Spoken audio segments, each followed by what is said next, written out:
Hi, everybody. I'm Nancy Labov from Alumni in Recovery, right here with Jason D'Onofrio. Come on out and join us here at Tallman Pool Club. Recovery Day is a great way of people to be able to get together to come celebrate recovery. It's going to be a wonderful day. We're going to have live music, face painting, DJ. Lots of resources, lots of fun, and some great speakers. It's a great afternoon. We've had it here the past couple years. There's something special. On Saturday, September 7th from 11 to 5 p.m. with a rain date of September 8th. We're so looking forward to everybody coming out. See you Saturday.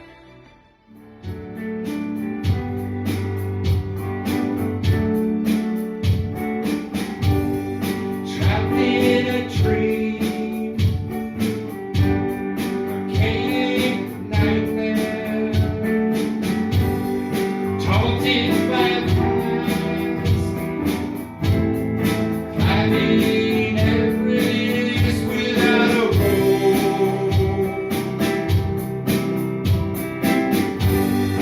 light without a meaning, week without a day.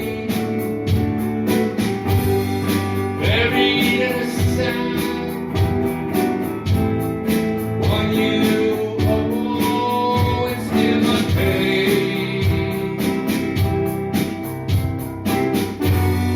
Take back your story,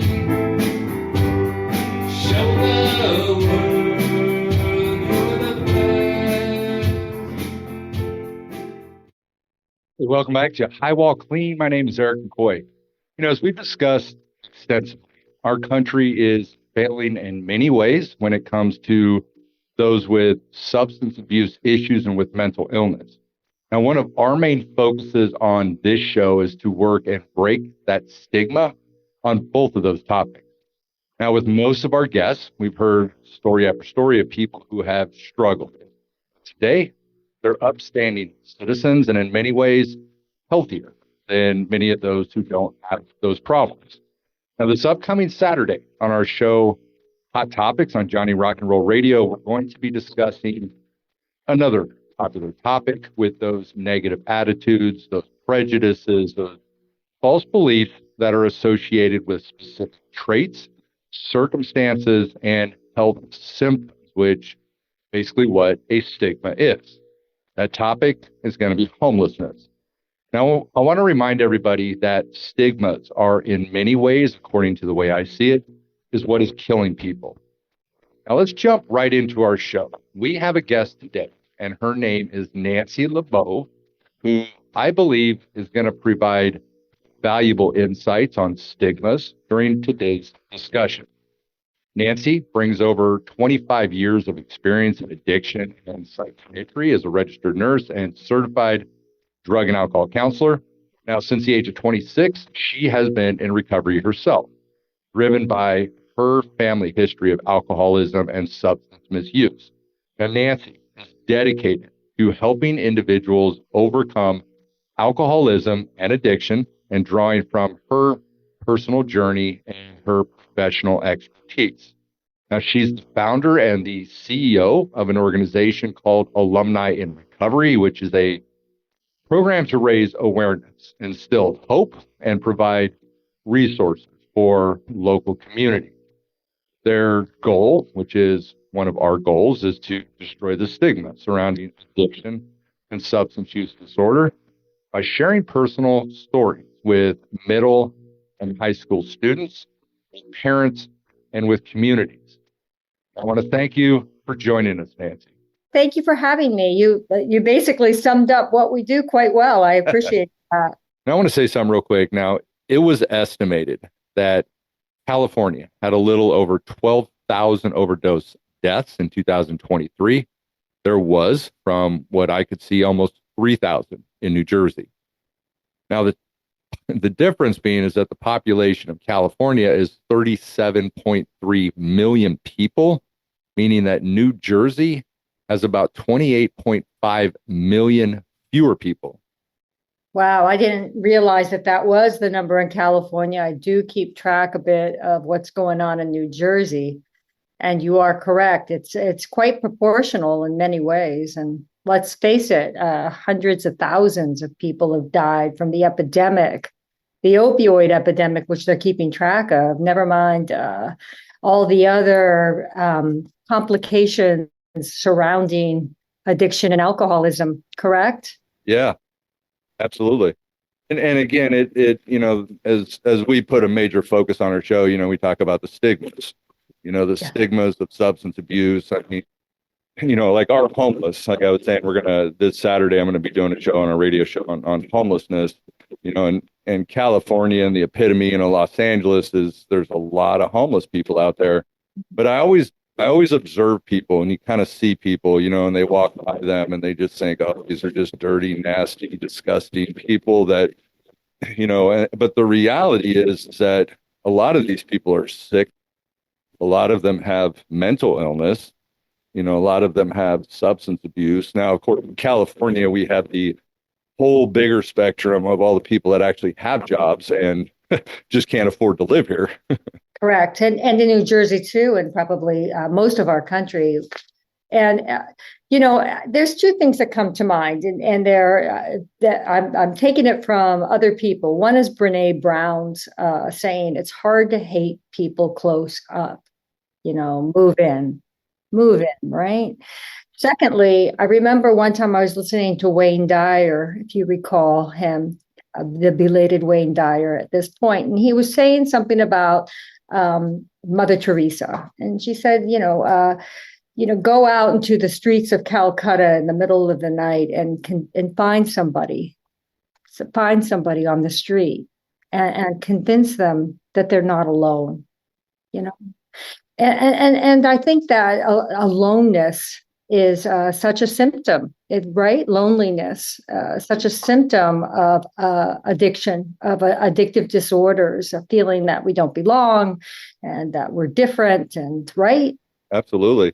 Yeah. And and so many of these people, we just don't know their stories. I mean, that's what I always kind of keep going back to, is that, there was a guy that I don't know if I've ever said this on the show, but there was a guy I was walking down in Pomona, not too far from where I live. And I was walking down the street and there was a homeless man, and he had a bottle of water that was sealed up, not opened.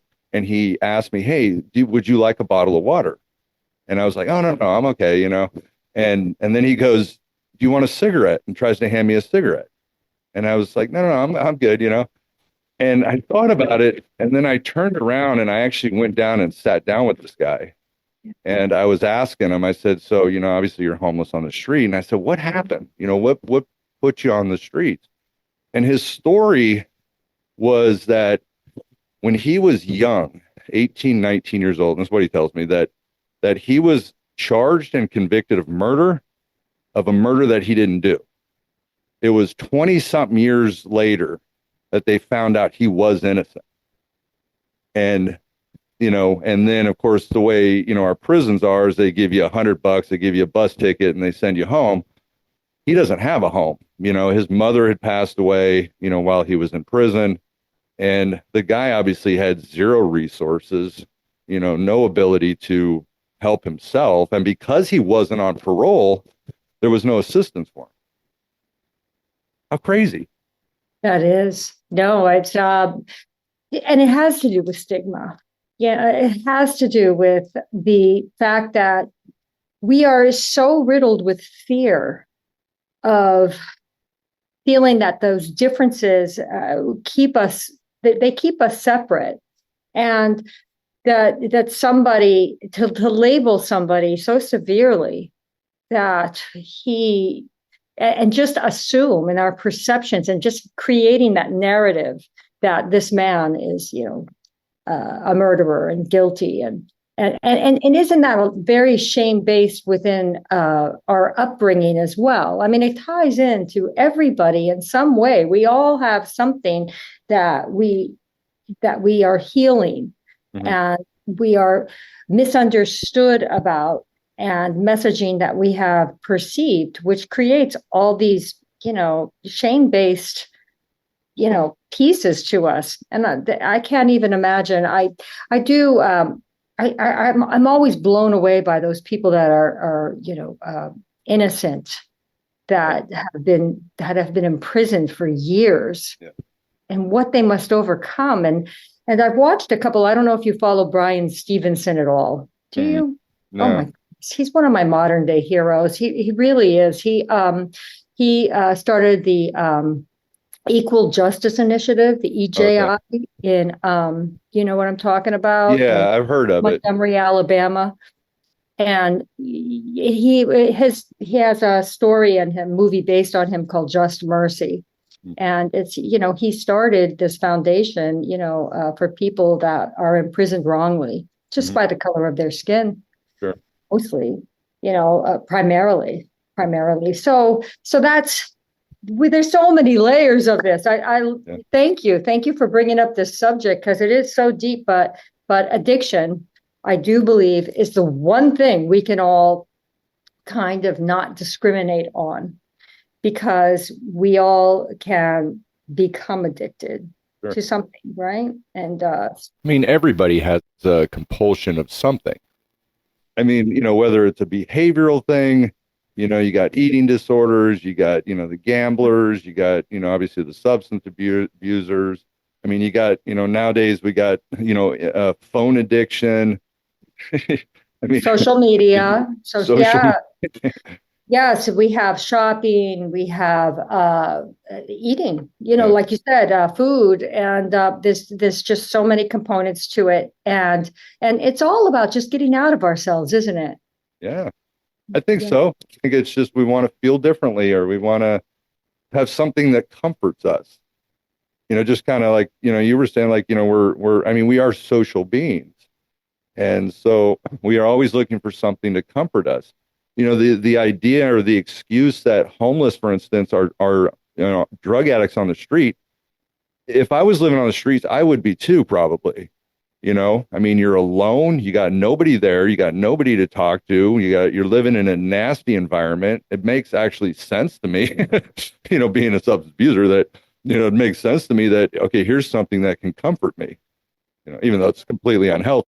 But just the level of which one gets to the point within all those mental constructs that they have been created within their own mind and their own neural pathways in their bodies to accept this condition, and it just at that point, there's no pick yourself up by your bootstraps at that point. You are so deep in it that it's cyclical. And I really do believe that, we're missing a huge piece in our society to really understand just our human condition, right? And our hearts. And I meditate every morning. Just, every morning I have to get centered in my heart and attempt to clear my mind as best I can. I don't know about you, but my mind is very busy. I have a very busy My mind. head's always running. Oh gosh, but I practice breath work and get back to the heart. I practice, and it's in 12-step recovery, which is where I grew up in, basically, in my sobriety. There's an 11th step, right? Prayer and meditation, to improve our conscious contact with God as we understand God. Thank you, Sure. Bill Wilson, for creating a religious democracy, by the way, back in 1938. Yeah. God as we understand God, whatever it is to you. Yeah. So Well, we're all that was technically the way this country was supposed to be too, but a lot of people fight that too. It's a Christian Amen. nation, right? That's the Don't get me started. It's so true. Ooh. Great documentary, by the way, and I was going to post it. Oh, I got chills. God and Country by Rob Reiner. I don't know if you saw it. Oh, It's you know it's what? I've free actually now. heard of it. Yeah, Meathead, right? Yeah, yes, Meathead. Unbelievable. It was really, really well done. He just released it at the beginning of the year. And give it, just for all you out there listening that want to just, learn more, Yeah. be more aware. Well, And the thing that kills me is that, if let's say you go from the Christian side of stuff, right? It's like, love, kindness, patience, tolerance, forgiveness, I mean, everything that so many of these people preach is that we're of Christian values, but none of them practice it. I'm not saying none of them, but some of them, a lot of them don't practice it. It seems like, um, and that's kind of the thing. I mean, it's like empathy, Yeah. Yeah. where's the empathy? Back to it's hard to hate someone close up. And if we really break it down, it's there's two pathways, right? Love and fear within us. And we could choose one or the other any given moment. And what keeps us separate is on the fear path. And what unifies us is on the loving path. And as far as I'm concerned, God and good are the same word. And that to me, good is love, so I have to thank you again. Back to, and I'm just saying, because before 1935, we didn't have any real pathway to address addiction, right? No, we were just all thrown in like institutions, and there was no story sharing. There's no story sharing, and there was no like awakening to go on to deal and deconstruct the addictive archetype. Yeah, through 12-step recovery, the whole trust God, clean house, help others. Okay, clean house, and be aware of what makes me tick inside. And by doing that, and the reason I just say that, is because I do believe that people, in recovery and have to do the inside job. We have to go within. And if I can go within and look at what makes me tick inside instead of looking outside and blaming everybody else, and if I could go with, and let's face it, I was suffering before I accepted that path. I just put my nails into it. There's no way, I'm going down that path. And I think that that's a lot of what, I think we have to get to a degree of, a lot of pain before we're going to grow. And anyway, but what I'm trying to say is that I think that I'm a lot, I love being high while clean. Okay. I do. But I really do believe I can discern what is good and what is bad a lot better. What is love and what is fear? Mm-hmm. I guess is what I'm trying to say. Yeah. I can discern. I have a discernment. I can see, like I can see myself in situations a lot better. Mm-hmm. And I owe that to being in recovery. And I mean, again, back to that homeless person, that could be me. It's just not, like having made a decision a long time ago, but a day at a time, in any given moment, I've been able to build my life in a life that's not one of addiction. So those people, they're just me. They're just you. They're all of us. And I could be the murderer. I could be the prostitute. I could be any of that. I could, but I have choice. I have the freedom of choice today. And I think, the high walk clean thing, I mean, is to me, it is so important, for people to realize that it's not about not getting high, it's just about, we learn to do it differently. We can go back to God gave us, if we want to go back to God, like God gave us the ability to get high. Right. And all of those things are survival stuff and technicality, but we get high. I can get high having this conversation. I get high laughing. I mean, laughter is my favorite highness today.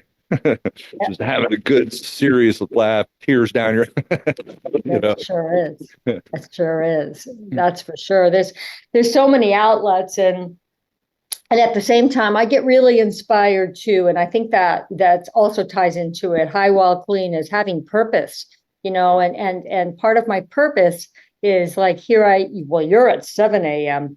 Love your purpose. I'm here at 10 a.m. on the East Coast of, the United States. And I have, this is purposeful to me. This is just totally something that fills my heart and makes me feel good. And I don't even know what, I just, this is what I want to do, You know where I'm going after this? This is so great. I get to go over to Stepping Stones. You know where that is? Have you heard of it? It's Bill Wilson and Lois Wilson's home. Oh, really? Nice. Okay. Yeah, it's in Katona and it's a foundation. And anyways, I'm going for a tour that I missed when I was there for a picnic. But I get to go meet with the director, Oh, Sally, nice. and she, wants to have lunch with me and learn. She's interested in an alumni in recovery and how we successfully go and speak in schools. And anyway, that's purposeful. I mean, I'm like Yeah. on fire. It's like Yeah. how great that I get to go and do this. That makes me high. Absolutely. 100%. I mean, it's like, like this show for me, is something. I mean, I got numerous. My walk a mile in my shoes is much more controversial. That one we get into topics that not necessarily recovery based. We get into politics and religion and all those fun, topics. But Those are all tied together. yeah. But like I get so passionate about this show and I get so excited, to do guests. I did a show with this rapper who's in Pennsylvania. His name's Kalichi. I don't know if you ever heard of him. Check him out sometime. Look him up. Okay. He does. I'm not a rap fan at all. I'm actually an old deadhead. but Yeah. but he does a song called Drug Addiction that I saw that was one of your episodes. is very powerful song. Just Okay. the lyrics and the way he puts it and the way he ends it is pretty powerful. But we ended up doing that one at like 5 a.m. my time. That was powerful though, huh? Yeah. That's great. Yeah. Yeah. Yeah. It's so but I do believe and I how they always say in treatment, meet people where they're at. Mhm. You know Yeah. that one, right? Oh, yeah. That's just You have to.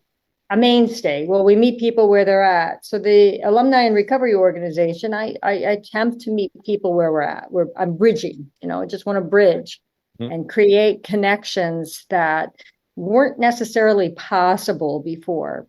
Mhm. Although my own personal journey and who I am and where I'm at in my life, I have to look at the whole picture of our country and what we're doing, our history. Mhm. Our history as a country it's not. We don't learn from history. I don't know. Listen, I couldn't pay attention in school. I Yeah. probably had a learning disorder before I got high and stoned in school, Yeah. in high school, but before that, I couldn't understand I didn't know what we were talking about. I probably had ADD. I try not to label myself. I'm very careful about that. I wouldn't say today I have ADD. I just am who I am. I just hate labels, but I definitely think I had some issues growing up and that I missed history. I missed it. And now I'm very interested in it. What about you? Oh, I love it. I look at, you look at the history of our drug laws, for instance, going back from, Harrison Narcotics Act, and you got the Volstead Act, Marijuana Tax Act, the Boggs Act, the Daniels Act, all these laws that increase penalties, right? So, and then, we took the Volstead Act, alcohol prohibition, and we said, okay, we're going to make that illegal. Then we realized that that's a mistake. And so then we change it, but then we try it with something else. And the question, you got to ask is like, are we doing anything different today than we were doing back then? No. Well, it created a thing. lot of enormous tsunamis of drug wars, if you want to call it, and the gangsters and all that, the mobs and all of that organized criminal, situations all took place because we had all these prohibitions. And that's my opinion. Yeah. I mean, Yeah. Well, and you look at, you go back to the, mental illness scenario, it's like you got Jesse Waters on Fox, right? Who's, I'll give my opinion on that guy, but you got him on Fox, right? That, he says things like we need to lock him back up in the mental hospital, do that kind of stuff. But the reality is that, do you remember how that panned out? Do you remember what that was about? And I guarantee these people, either if they did study the history and you're preaching that, you got some serious problems, because you lock people up. Who determines when they're ready to go out? Who gets to decide that? Who decides what we're going to lock them up for? Is it depression? Is it ADHD? Is it, is it personality disorders? So where do we draw this line, in terms of deciding who needs to go in, who doesn't go in? When do we release them? That's insane. Let's just go back to root causes. I mean, if we can, again, I'm going to go a little more surface back to what we do in alumni and recovery, for example. Yeah. It's just a nice way of being able to describe a solution. And I love the word solution. Solution's water, so we're deep down here, but let's just go up. What kind of waves are we creating, right? What kind of ripples on top? And Alumni in Recovery, just for example, has the ability to reach people at different levels through storytelling. And storytelling is so remarkably important, just like you said when we first started out, understanding stories, right? And so if we can listen to each other, share testimony, it's the same thing. It brings us together, because then we are talking through the heart. Our heart begins to connect, and our heart is our soul, and our soul is connected to everything. And so I mean, the people that get on like a talk series and just ramble their mouths on all the problems, as what I have learned myself, and I'll put it on me and that within there is solution that has been given to me by collectively coming together to share stories. And I could walk into a meeting and, what does this person have to share? Oh my goodness, what do I have in common with this person? But then that person begins to share their story. And little by little, I see our connection. I see where I can identify with this person. I begin to have empathy. Mm-hmm. And so to create a vehicle for society to be able to listen to each other's stories, and, in the schools, they're kind of held captive. So it's a great place to be able to go. And plus our youth. Forced to listen. Yeah. And when I was young, when I first got sober and clean at 26, I was like, I think we talked about this. I have to go back into the schools. I want to go talk to kids, because I want to tell them that, that I went through this. Maybe they could find a different path. And it just was so important to me. And I couldn't figure that out. At that time in my life, I couldn't figure out how to access it. It just seemed kind of, I just didn't put enough effort into it too, maybe. But to create a vehicle that is publicized and marketed, which is so not like the typical anonymity programs because of the stigmas and stuff like that, but to create and publicize a vehicle for people to volunteer their time to go back to schools they're familiar with and speak to kids through unified, guidelines, speaker guidelines, so there's a format to follow that you can share your own personal experience through, that can reach thousands and thousands and thousands of people. Right. So there's one facet. And then you've got the parents that have lost their loved ones, their kids, right, to the opioid epidemic. And I know you had somebody on your show maybe a couple times over to discuss that, right? Parents. And they've got purpose. Then like 4 or 5, I think, families, that came on that talked about their kids and stuff.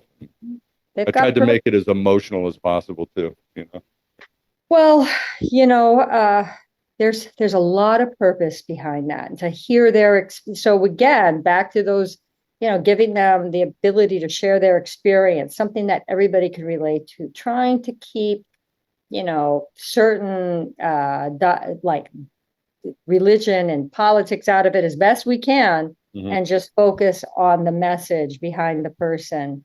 And, maybe things to look for and what they could have done differently. But it connects people yet again. And so to create community events, even through music, like I know you had Mark Medding on. Yeah. He is going in our area of northern New Jersey. He is going to create like concerts and like, so we could make a community event around a concert. We're still going to have people speak at it. Sure. We're still going to have resources. We're going to create, we're still going to be giving out Narcan. We're still going to make all these avenues like commonplace. Yeah. And that's what we need. I mean, that's the more we talk about it, the better it gets, like doing the people, the shows of people that passed away. It was really about bringing humanity to those people. These aren't just a number. These are, this is a son, this is a daughter, this is a, grandchild. I mean, these are people that we don't want to just throw away. We don't want to throw their lessons away either. It's more than just the border. It's more than the border. I'm sorry, I'm going back to that again. The political, because last night, I saw somebody sharing, on the RNC, stage, and having worked with it so deeply with parents that have lost their kids to overdose and different types of substance misuse, even, and so it's more than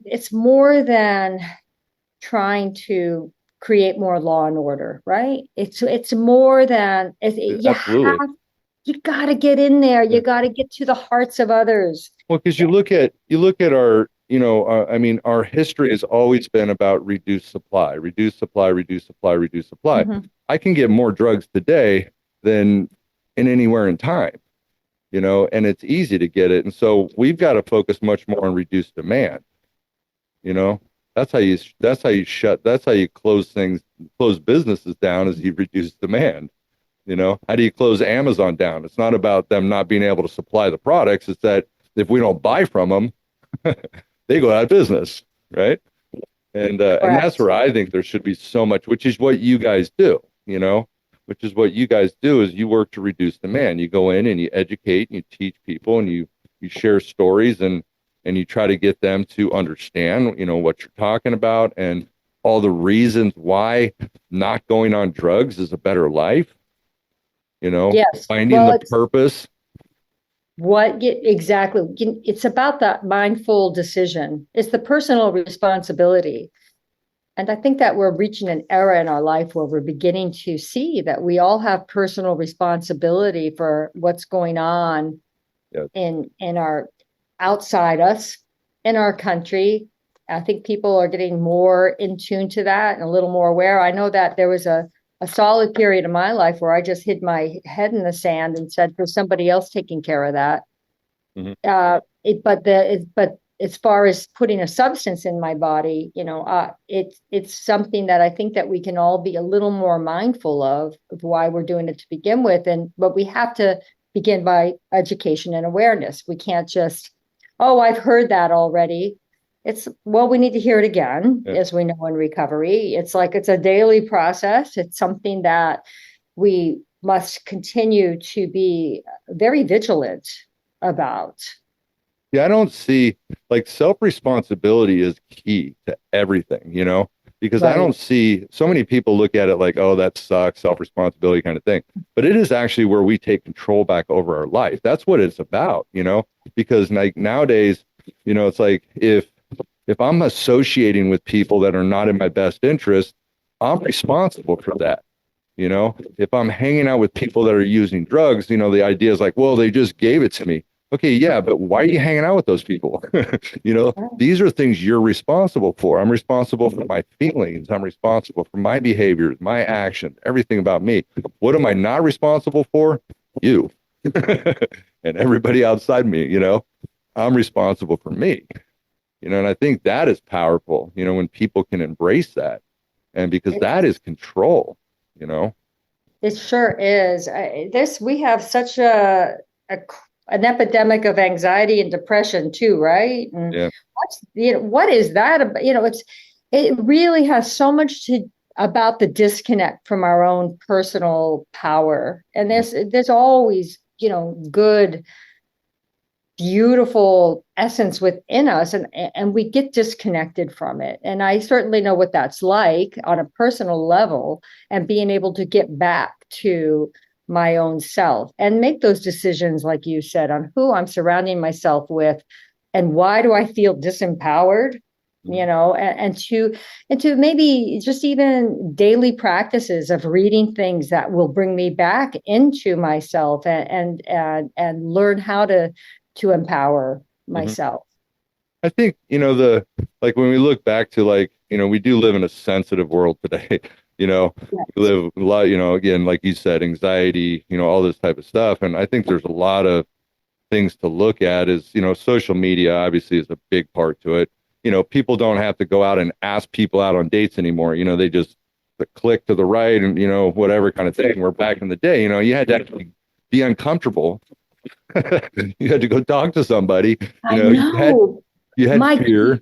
Yeah, my kids go through that. I have three sons, and one of them always says to me, "Ma, you don't meet people outside dating apps.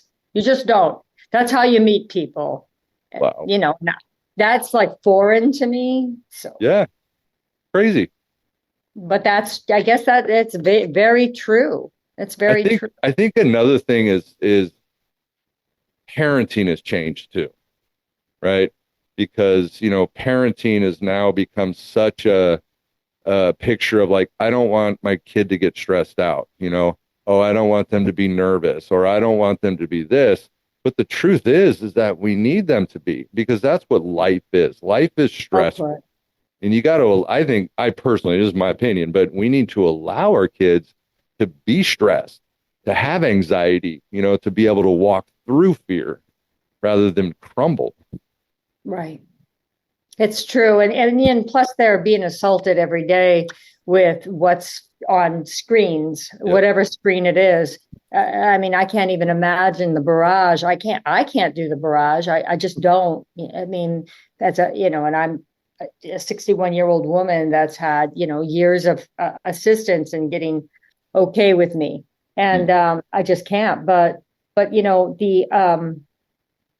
just had a thought. Oh, yes. Marianne Williamson. I don't know if you're familiar with her. Well, Not she sure. ran for president, and she's actually she's a spiritual like teacher. She does a lot of spiritual lectures and writing books. Well, she wrote a book called Tears to Triumph to Tears. Oh my goodness, I'm so dyslexic. But it basically has to do with feeling the pain and allowing ourselves to move through that instead of trying to medicate it. Yeah. And there was a lot to do with that. And I'm not saying that there's no need for medication. Trust me, I'm a nurse. Worked psych for years. Sure. There's plenty of reasons why people can benefit from medications, but not everything. We need to feel things so we can move through it, so we can be high while clean. Yeah. Well, and medications aren't a cure-all. I mean, even if you have like major depression, that anhedonia, or you have, other disorders, people, and this is the mistake I think a lot of people make, is they just like will take an antidepressant and then they're just like later they're like, oh, I don't feel anything. I'm still depressed. Well, yeah, but what are you doing? I mean, are you out exercising? Are you doing things to help? What's your diet look like? I mean, what are you, there's other things you have to do. I always say to people, it's like medications are not about feeling, they're about functioning. Right. So, Well, good. If I ever say like, I'm not feeling this, then I'm taking it for the wrong reason. I'm looking for functioning better in life, Correct. Yeah, that for sure. I also think that most medications are just to help get you through something for just a short period of time. I don't think it's not a forever thing. Right. And I think it's also really important to, like I said before, I don't label myself anything really. I try to stay away from that. I try to be real careful with what I'm putting, what I'm attracting with my words. And but I love it's exercise. There's giving back. Service is so important. I mean, we tend to think of what we need for us, and it's like we need to be thinking of what we can do for others. There's so many people out there that need so much help, and it makes me feel a heck of a lot better when I'm just focusing on somebody else instead of myself. And Yeah. you know, Yeah, I put together this like lecture I'd done on happiness, right? And I always thought about this because, you know, it's like we always, you know, ask people, so what are you looking for in life? I just want to be happy. And we're like, good luck, hope you find it, you know, life, liberty, and the pursuit of happiness, right? You might find it one day. But I put together this whole thing and I talked about, you know, like some of the myths of happiness, you know, one being money, you know, and, you know, one of the greatest destroyers of happiness is fear, right? And, but one thing that I always remember was appreciation, right? Appreciation is the strongest outbound form of love, the idea of giving of everything and asking for nothing. And they've done studies and have found that your mind cannot be in the state of fear and appreciation at the same time. So by that, appreciation might be the antidote to fear. right? I mean, in early sobriety, I was told to write a gratitude list. Write a gratitude list. Every day, write a gratitude list, and it's a great way to get out of yourself and get out of your fears. There's no doubt about that. It's a simple tool. It's workable. And there's so many things that we take for granted. Got clean in 2002. I was in custody for a long time, right? And when I came out of custody, I went right into a residential program, and I had my counselor, therapist, whatever. He asked me to do that, write a gratitude list. It was pages long, right? Just for example, you know, part of the organization for me is this book. It's really about this ability to find ways to just humble myself enough to say that this task is being given to me, and I can do this task, and it's not below me. Right. You know, because Right. we're all. I love Ram Dass's saying, "We're all just walking each other home." Yeah. And if I can just realize that I'm on equal footing with everybody, and back to that homeless person. Okay, so here I am. I lead an organization, right? Okay, so yes, I'm up here, but I'm down here with that person that's, you know, if I do come across that person on the street, that person needs my attention just as much as anything else. Sure. Because that person's in my path at that moment, and that person might be asking for help. And I remember one time I was in Dublin. I was visiting my son. I don't know why I'm kind of, but my point was I started hanging out with the homeless people while I in between visiting with my son. I mean, I couldn't help myself. I was drawn to the fact that I could be, I don't know, maybe I could make a difference in their life.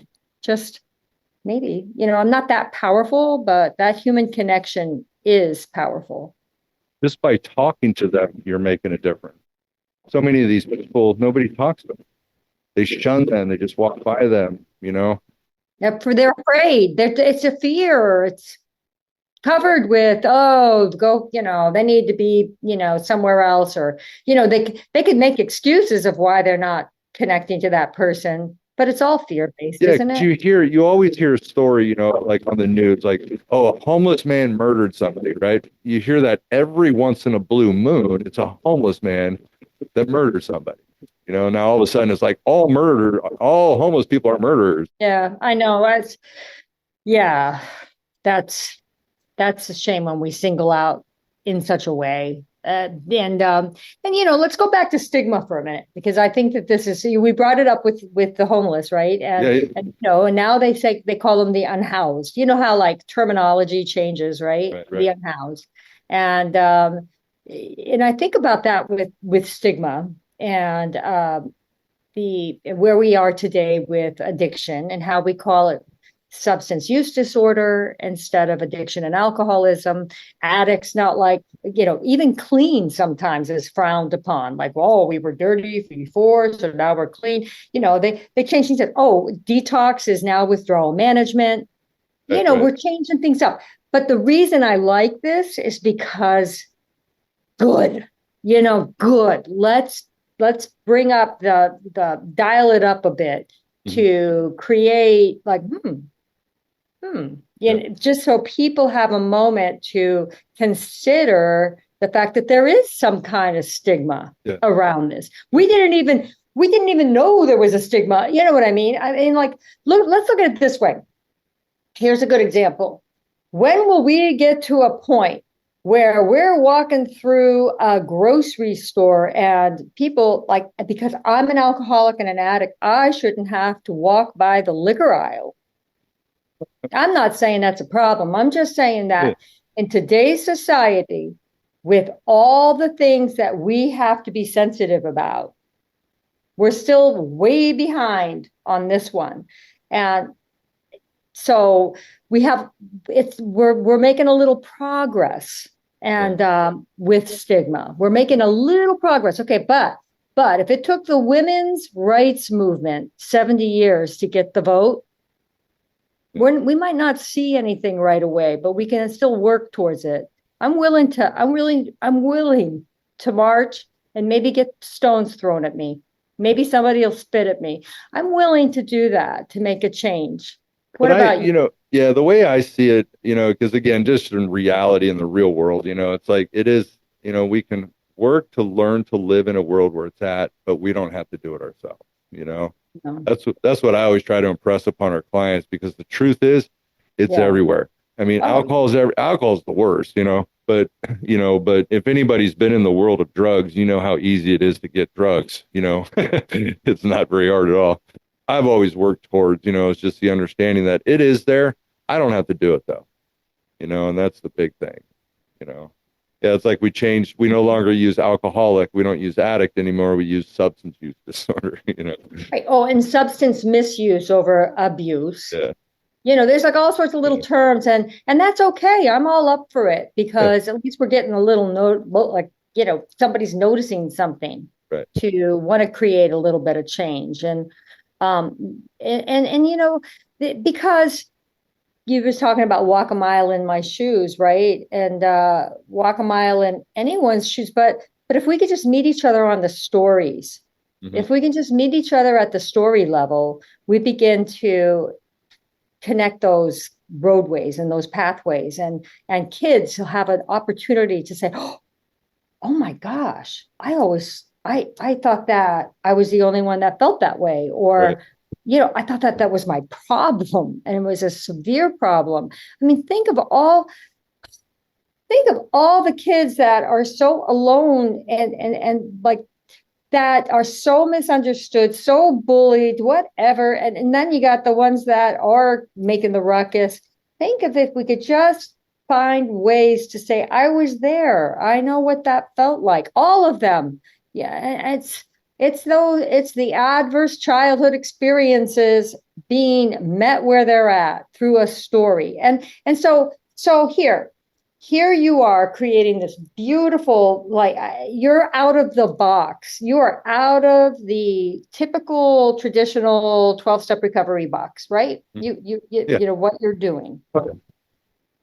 Right? And thank you. Because this is the time. This is the time where we can come out of the box and put our lives into purpose. People in recovery have a remarkable ability to do that. We do. We have been given this gift to give back, and we can give back out of the box. Oh, it's just a wonderful thing that we can share and help others to say you're not alone. Right. You are not alone. You're not alone on many levels. You're not alone on the bullying. You're not alone on the adultery. You're not alone on the on stealing. You're not alone on lying. You're not alone on there's so many things. Absolutely. Yeah, and that's the thing, is that we don't have to do this alone, and that's the beautiful part, Right. That's the greatest thing about recovery world, is that we all start to realize that I can ask for help, and then all of this stuff I don't have to do alone anymore. I can put my hand out to help others. They put their hand out to help me, and it's a team. It's not you, right? It's not just me, it's us, right? Yes. Yes, that's it. And in the 12 steps, we, us, our, there is no I. There is no I in team. Right. And it takes us out of the ability to just that we're alone. It makes us part of back to that ocean, Yeah. and that's something I also learned from Marianne Williamson, because she does A Course of Miracles, and that we are all waves on the same ocean, thinking that we're separate than other waves. And that makes us feel really disempowered. But if we know that we're part of this gigantic ocean and we're all part of the waves just moving along, it puts you at ease. Yeah. I always joke about it. I say, the 12-step program is, again, by far the best self-help program out there, right? It's nothing bigger. You'll never find anything as grand. You can go to China. You wouldn't understand a word they said, but you'd be with your people. Because you're so home. I feel so at home, and it's so true. And I think that this day and age, back to the disease doesn't discriminate. It's the one thing that can bring us all together. I think that we all can recover our world in this way. I really do. I really do. Yeah. So We just keep moving forward, doing, as we say, one day at a time, right? One project at a time. yes, just one breath at a time. That brings us back to the empowerment of just being within our body, and being okay to be there. Yeah. Yeah. Oh my gosh. I think we're going to have to do a part 2 someday. We definitely can. We absolutely can. Okay. This is just marvelous discussion. Thank you. Yeah, definitely. I want to ask you real quick, and I always ask this question to everybody, is if you were to give a message to somebody out there that's suffering, that's struggling, that's hurting, what would you tell them? The ideas I'd give them is basically what worked for me. And because I know that that's the most powerful thing that I can give them is my own experience. So that there is help, that they're not alone, that there's lots of 12-step recovery groups, because there's tons of them now. There's lots of ways that they can give back and be purposeful, and that they can connect with others and find the help they need. I mean, that is the paradox of the 12-step program, right? It's a selfish program, but the only way we get better is by helping other people. That's right. So, lots of self-care there. Yeah. Hey, so I want to say real quick. So if anybody would like to get out and reach you, how could they do that? Thank you very much. They can go to our website, which is www.alumniinrecovery.org. It's a mouthful.